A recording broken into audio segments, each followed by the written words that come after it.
I just got fired, but I've been telling people I got laid off. That's the move. You can't say fired. You got to say laid off. 'Cause when you say laid off, your friends actually have sympathy for you. They're like, oh, don't worry about it. You land on your feet. When you say you got fired, all they have for you is questions. Like, what happened? What'd you do? And I'd answer those questions if I had a cool answer. If I could say something like, oh, dude, they caught me vaping in the handicap stall. They caught me jerking off in the handicap stall. But I gotta look them dead in the face and just be like, oh, dude, they told me I was a bad culture fit. It's true, though, I am. I'm like a facilitator of workplace hatred. That's like my thing. I'm like the last guy you want to see in a break room, truly. If you're having a bad day, I'm just gonna pile on, really. Open the cabinet, oh, we're out of peanut butter pretzels again. I'm in the corner. This company doesn't fucking care about us. Look, I can't be the only person that actively roots against their company to fail, right? Look, paycheck is nice and all, but wouldn't you just like to see it all burn? It's a startup. Who would miss it, right? I don't know, I had to check out my resume for the first time in a while. You ever look at an old resume and just marvel at the lies? Bold, italics, lies, it's all. I had a line in there that said, entrepreneur. Like, yeah, I used to sell Adderall. Like, what do we... I don't feel bad talking about that either, because I don't think you can overdose on Adderall. I don't know if that's true or not, but I'm not like a doctor or a reliable guy. I've just never seen an episode of CSI where they walk into a dead guy's place like, must have been an extended release. Oh, this guy's chores are done. I had to go to a bunch of job interviews, and I thought I'd be cruising through job interviews. You know, I'm a smart guy. I got a lot of charisma. I thought it'd be easy. Most of the job interviews are online, though, so what happens is you forget about them. You're farting around the computer, you're watching a hockey fight compilation, and a Zoom window pops up. You're like, oh, here we go. All right. And, you could skate on charisma for, like, most of the small talk, but then they start to really hammer you with the tough questions. They'll go, Alec, can you name a time in your life when you faced adversity? You ever been so unprepared it comes off as white privilege? I'm like, adversity!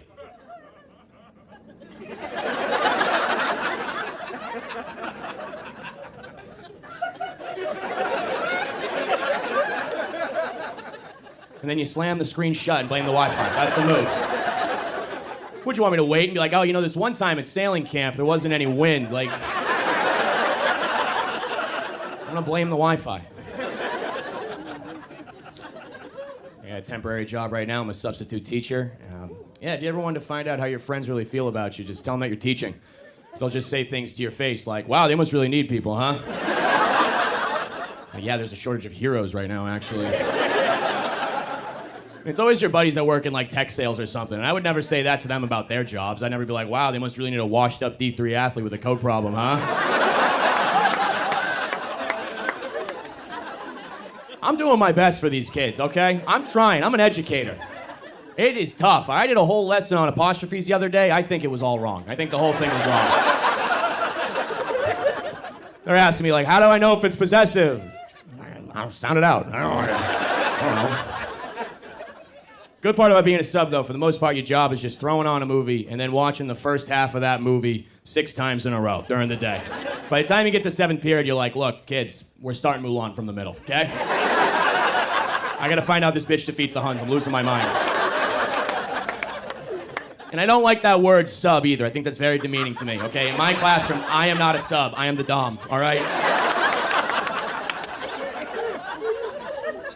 You'll find out everything about your life on the internet almost instantly. Remember when we were growing up and we thought all of our teachers just lived at the school? Now I'll be in the middle of a lesson, some kid will pull up his phone and just be like, damn, mister, you live in a bad part of town. I had some kid comment on a comedy promo of me and he just said, your ass. I was like, Eric, this needs an apostrophe, dude. Come on.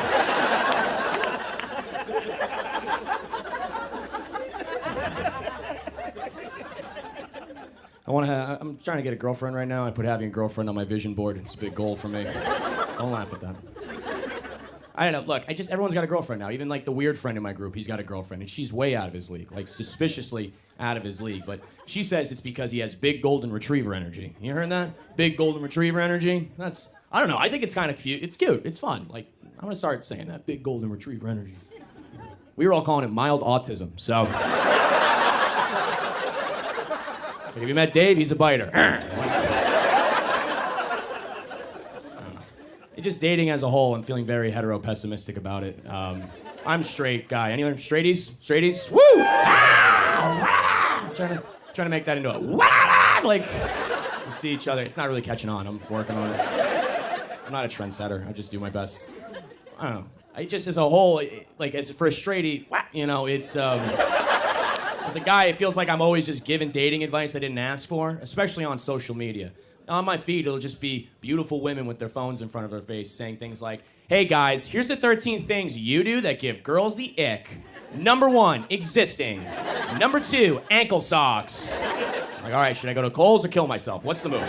I'll do both. I'll try. The sad part is, though, the flip side of that coin is the alpha male content. The guys with the aviators smoking the cigars being like, how value men are bred to be hunters? Are you ready to hunt for your prey? It's like, no, dude, I'm gonna make like pizza rolls or something. I hate all that alpha male content, dude. It's very toxic. And especially it sucks when your friends do it. Like, I had a buddy, he posted an Instagram that said, when she broke up with you, she made a bet on your future. Make sure she loses that bet. I'm like, are you about to shoot up a casino? What are you talking about?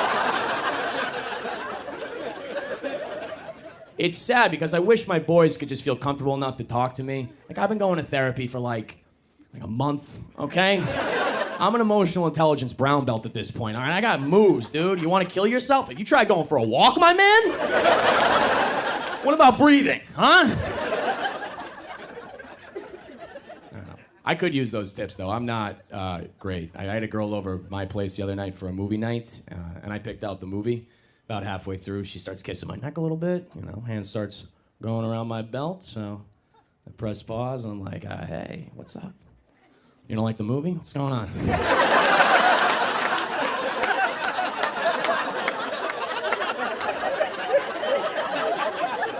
I know you want to Netflix and chill. This is HBO Max and pay attention right now. And like, I get it. She wants to get into it on the first date. It's very fun and all, but I'm going slow in this hookup culture now because I've noticed that although we're more likely to hook up on the first date, these hookups are turning into things that are a little bit more physical than for my liking. Like, I'm a kinky guy. I get it, okay? But it's a little bit different when we have a couple margaritas, you come back to my place, and there's a lot of slapping, spitting, choking, pulling, grabbing, things of that. I'm going on these Hinge dates. I'm ending up in cage fights. Is this happening to people? I'm wearing a condom and a mouth guard. I'm not having fun anymore. I'm kidding. I'm just wearing a mouth guard. Come on, Ryan. Ah, come on, give me that. He doesn't want any part of it, but play along. And look, we're all kinky people, right? I like being kinky. That's very fun. But there's a difference between being kinky and being open hand slapped in the face when you don't see it coming, okay?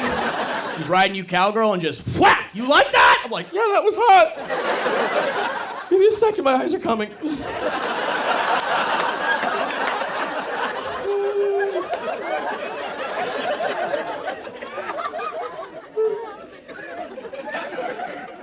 And it's like, what do I say to my boys when I've had an encounter like this? Because normally, sex is a very high-five situation. We go back, we're pumped about it, we're stoked.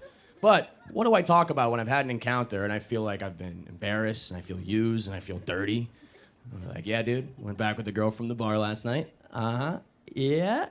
Well, let me tell you, my man, I could use a hug. All